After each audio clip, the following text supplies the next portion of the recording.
Ľudové zvyky v období adventu a Vianoc sú už z dnešnej doby takmer vytlačené.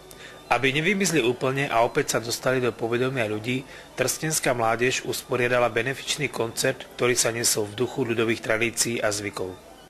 Pripravili sme jednotlivé scénky v ľudovom štýle, ktoré hovoria o tradíciách prijatia olova, o tradíciách Lucie a prípravy stromčeka.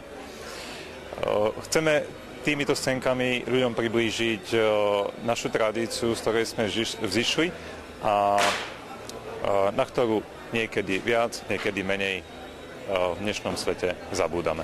V dnešnej dobe skôr mládež prekrúca staré tradície, keď na sviatok Ondreja vyberá bránky z oplotenia alebo prevracuje koše. Na Ondreja zvykli ženy potria s plotom a veštíc olova, koho dostanú tento rok za muža, čo je dosť odlišné od dnešných zvykov. Popri týchto ľudových zvykoch, ktoré tu sa budú prezentovať, chceme spojiť aj ďalšiu myšlienku, a to je pomôcť cez dobrovoľné vstupné a cez aukciu dobrovoľníckej práce, ktorá tu bude po koncerte Mládežníckemu centru, ktoré od polovičky júna začína fungovať na Ústí.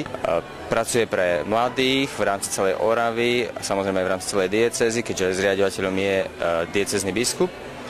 A vzhľadom na momentálne podmienky, ktoré máme, aj takúto formou chceme dať dokopy istú finančnú sumu, ktorú použijeme na prácu s mládežou, zo sociálnych rodín, s mládežou v rámci tejto farnosti Trstenej, v rámci celej Oravy.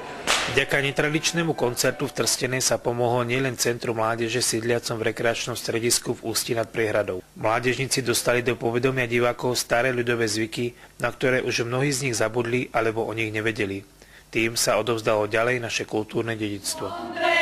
Ondreju, konopeti seju, daj mi Bože znati, kto mňa bude vrátiť. Zuzka, počuješ ten hluk za tým oknom? Idem pozrieť, čo sa to tam deje, za to, že mám chlapa doma, nemusia mi okno roztrepať.